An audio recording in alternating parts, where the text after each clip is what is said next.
Ladies and gentlemen, welcome to the eSports Report. Puckett here with Jack, and we are ready for a big day. We're going into Envy, how they won G3. But before we get to Envy's story, Jack, we got some breaking news. Yeah, there's been a lot of talk about what's been going on in Season 3. Right now the last place team, Elevate, has had some roster changes. A lot of stuff's been going on in that organization, and they wound up deciding to sell their spot to a new team, and I'm happy to say we have the announcement here today on the show. That's right. Let's do it right away. We have the new purchaser of Elevate spot, and that is going to be NJ Recon from Noble Esports. Paul, talk to me about this move. What made you want to come in and purchase this spot from Elevate? Well, thanks for having me on the show. We looked at this as an opportunity for Noble to progress a lot faster within the community. We're just really happy with the way that things worked out. And it'll move us, move us into a place where our teams can produce and play against some of the top tier talent that are out there today. I like it. Well, before we get into the details about the current team and the exact roster that'll be playing in Season 3, why don't you go ahead and tell us a little bit about the background of Noble? When did you guys get your start in esports? What teams have you sponsored in the past? Just give us a little breakdown on your background. We are a brand new organization. We've only been around for about 3 months. We're looking at this to build out something that has some moral and social responsibility within this community. Okay. And the teams that we've already sponsored, we're extremely strong with. We have Noble Black. They are TCM, Baker, Knox, and Lawless, which are extremely strong. Love those guys. And obviously my gold team, which is Realize, James, Trizzy, and Complex. And those guys are awesome as well. So this new team, what is the name of this going to be, knowing that you have black and gold existing? It's going to be Noble Esports just as a whole. Okay. There's not going to be a specific moniker behind it.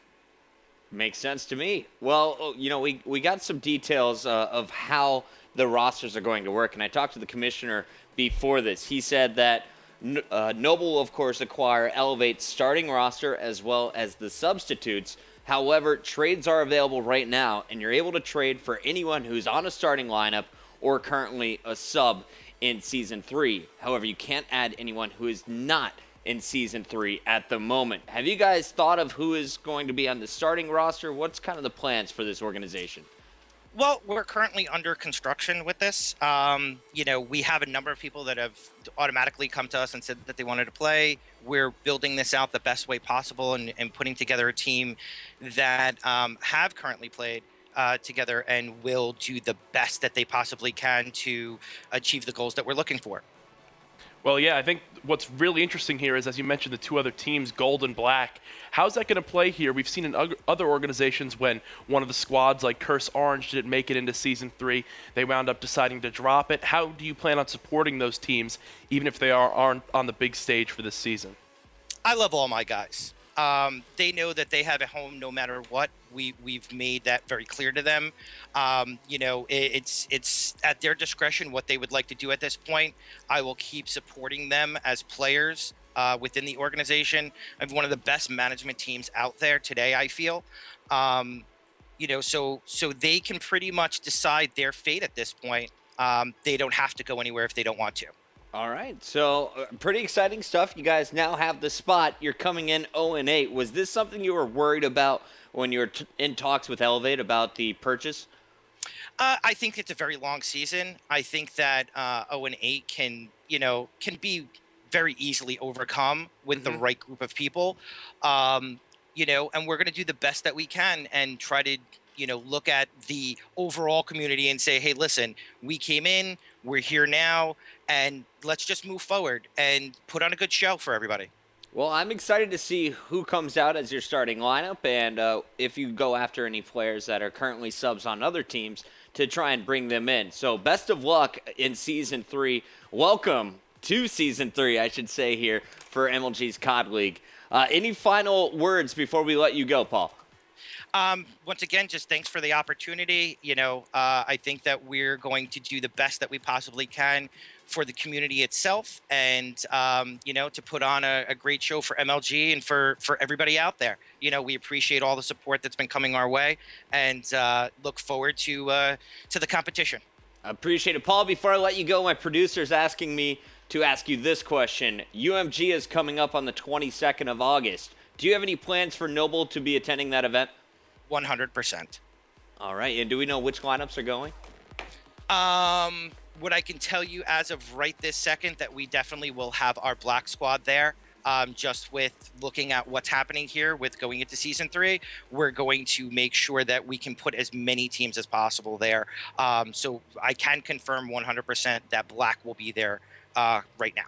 All right, appreciate it. Thank you for letting me put you on the grill. That was Paul from Noble, as they will be acquiring Elevate spot at the bottom of Season 3. Jack, starting down 08, do you think that Noble can climb back into the Season 3?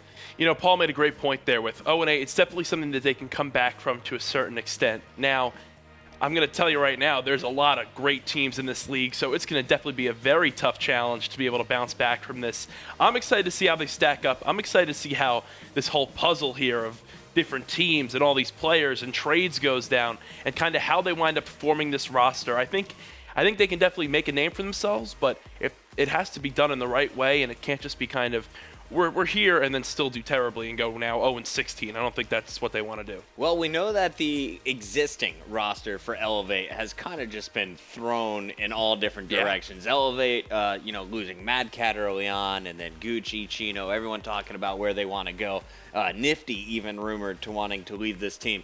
My question is, will Noble be able to bring the original squad back together? Who do they bring up from their existing subs list? And what subs will they be trading for? We know players like Realize, who's currently part of Noble Gold. He's picked up on a different team. Will they try and bring him up and make him a starting roster? I think it'll be really interesting to see, to be honest. I normally have my own predictions and can be like, yeah, I think this is going to go here, this is going to happen here. With this, I think it can go. We're not touching this one. This can go anywhere. I was caught off guard when I heard about this. I know Elevate had been struggling. Hearing about Noble picking them up, I'm very excited. Paul seems like a great person to represent the community. So as long as they do things right, I'm confident they can make a good squad to make a good name for themselves. But as of now, I'm not going to speculate who's going to be on this team. All right, so once again, welcome Noble to the MLG COD League Season 3. We'll see what comes of this team. We definitely knew Elevate needed a change. Yeah. This is the moment we've been waiting for. The question is now, which players will step up and perform in our league matches? So, from online league matches back to our recent LAN tournament, Gfinity went down in London this past week, and I was there attending the event, and had the opportunity of casting the grand finals. One of the teams in the grand finals is a team that has not won a major LAN tournament to date. Now they have officially jumped over that hurdle. Envy was able to dominate Epsilon 3-0 in that grand final. Yeah, definitely was a strong performance out of them. Epsilon had been looking great all weekend. They had the great tournament at EGL the weekend before out there in Europe. So a lot of people were excited to see how they'd perform.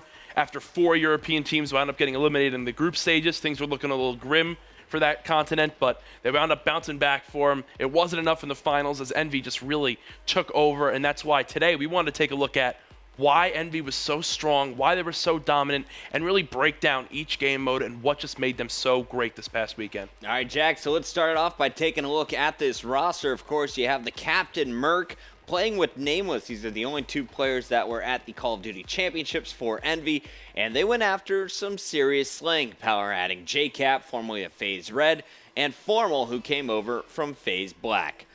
Yeah, both these guys are great in the community. Formal's kind of new to the COD scene after coming over from Halo. This has been the game where he's broken out and really shown how much just raw slaying power he has. And then JCap, he's been a veteran in the COD community for so long now, always proved to be a fantastic player. He had a couple shaky events there with FaZe Red for sure, but now he's bounced back on this Envy squad, and they all played absolutely amazing this weekend. A lot of people were doubting them. They weren't sure if the lack of LAN experience as a full squad of 4 was going to hurt them, because other teams like EG and Optic Gaming now have been playing for months together. So they were a little worried about that, but they wound up surprising a lot of people and really just showed up great to this event. That's right, and let's take a look at some of their numbers. A lot of the questions were, can Formal really compete? Is he that good of a player? Has he made the transition purely to Call of Duty? Well, here's a look at what they did when it came to map count. You see, at Gfinity 3. Overall map count, 15-1. They dropped just one game all weekend, and that was the Search and Destroy after going perfect in Domination, perfect in Blitz. I think they answered a lot of questions out there. Can this team slay? Well, to crush the Respawn game modes like that, I think that is definitely yes. Are they the best in the game? I don't know if that one's true quite yet, but these numbers, such an impressive performance in their first LAN. Yeah, no, they absolutely came out there and dominated. I mean, going undefeated in Domination is huge because that means that every single series they played, they start off with an advantage up at 1-0. Then going 4-1 in S&D, for their series, they already got themselves a 2-0 lead, which they're sitting pretty in best of fives. And then Blitz, they closed out their 3-0s like it was nothing. If they went to 4 games, which they only did once, they made sure to close it out in that next Domination. So the team looked great, and the best part was when I was breaking down all their stats and really looking at what they did this weekend, how did it happen, they didn't just beat teams, Chris. They absolutely destroyed them, and we're going to look into that in each game mode, see how much of a margin of victory they averaged. It's absolutely mind-blowing when you take a look at it. All right, guys, before we jump straight into Domination and break down exactly what made this team so good, we're going to take a quick commercial break. We'll be back more with Envy after this.